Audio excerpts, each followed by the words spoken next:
Yeah, thanks very much, Eric, for coming into studio. Thank you very much for having me, and good morning to you and your viewers at home. Thank you.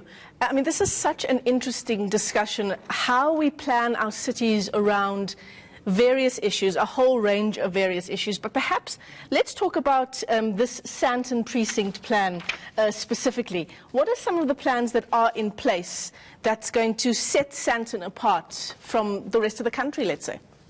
Yeah, so we have been hard at work at the city trying to develop plans in terms of seeing how we can improve the city in general. Yes. And one of the latest plans that's exciting that we can talk about is a nodal review. And what happens is we look at areas of high employment, areas of high quality services and social facilities, and we try to increase the densities around those spaces. And the reason behind that is you want to have people living closer to where they work, so people can walk to work. So, yeah. so our city has been designed in a very a bad way, if I can say. We have 80% of the people that cannot afford to buy a car, but our city has been designed for people with cars. So generally excluding people that can actually afford to, that cannot afford a car. So we need to reverse that process around. And in doing that, we want to increase those densities around those spaces so people can actually walk to where they work, and walk to schools and walk to clinics, etc. I mean, you and I were talking about this off camera, the issue around, let's say, transport nodes, and this is still, of course, a hangover from the apartheid area where the majority of people live away from the city centre. We now have the Rea Vaya to try and address that problem. Is it enough? So it's not enough, and it will never be enough, and that's why it has to work in conjunction with other transport facilities. So, for example, the rail network has to function effectively. And we know that that's a big problem. So it is a big problem for us because you've got people that live in Soweto, which literally is 30, 40 minutes away from the inner city, but it takes someone actually 3 hours to get to work. So and that's not to talk about the issues with rail transport as a whole. I mean, every day we see massive delays in getting people to work via the rail system. Yeah, absolutely. So, I mean, and that actually affects the quality of life for someone that lives in Soweto because you don't see your children. So you wake up at 3 o'clock in the morning and you go to work, and by the time you come back, your kids are already in bed because it takes you so long on the road before you actually get to, to wherever it is you're going. Absolutely. So that's part of the problem that we're trying to resolve with the BRT.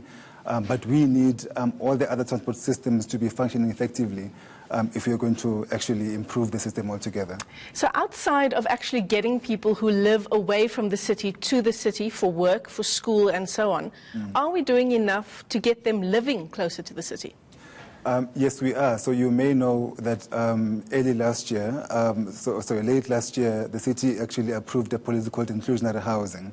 And the reason behind the policy was to actually get people that can afford to live in a space like Sandton, in a space like Rosebank, to actually create those gap units for them to be able to afford to live in that space. So what we do is we target the private sector developments and we ensure that 20% of those units are at least affordable to someone that earns 8,000 rands, and you can actually now be able to afford to live in that space. What does that translate to in actual numbers of units? 20% of those units sounds like a small number to me.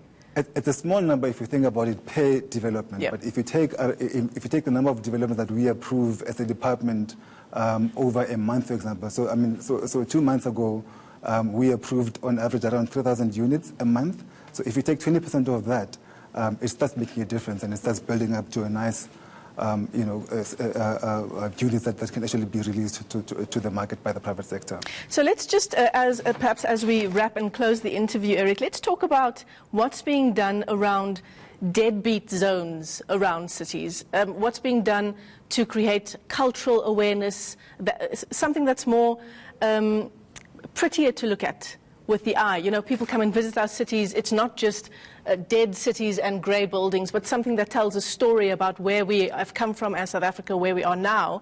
Do we have enough of a focus on that outside of all of the duties and obligations we have in terms of transport, housing and so on? Yeah, absolutely. So what we do have now, so if you look at Johannesburg 20 years ago and Johannesburg today, you will actually see this difference.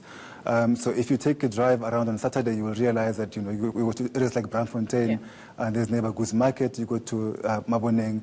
There's a lot of focus now and a lot of spending of the city's money in areas to improve public environment.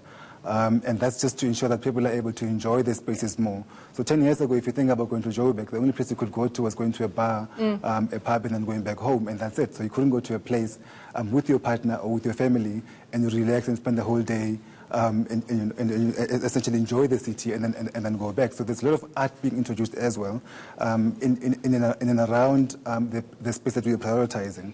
And some of those include the TODs in the inner city, so to sort of enjoy, to make the city more pleasant. Yeah, absolutely. And for families to actually be able to enjoy that time in the city in general. And where does safety come into that kind of planning?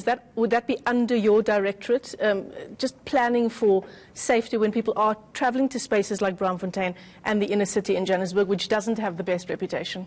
Yeah, so safety has two aspects to it, and the one has to be, so from a design perspective, you can design the buildings in such a way that you promote safety by just visibility, for example. And then there's the other aspect of it, which obviously includes like the Metro Police and the police, etc. So I come in from a design perspective in terms of, so our role is to ensure that the buildings promote safety in general. The public environment, the paving and the street lighting responds to issues such as safety. So those are, those are soft issues that people aren't aware of, but we have to essentially talk to developers to ensure that we promote those principles in the approving of those plans. So essentially, that's what our role is in the development sector. Well, thanks very much for coming into studio, and thanks for your patience as well as we waited for the time slot for your interview to begin. Thank you very much. Eric Rabushaka. He's Johannesburg's Director for City Transformation and Spatial Planning. And of course, that's as we continue our special focus today on the country's major cities.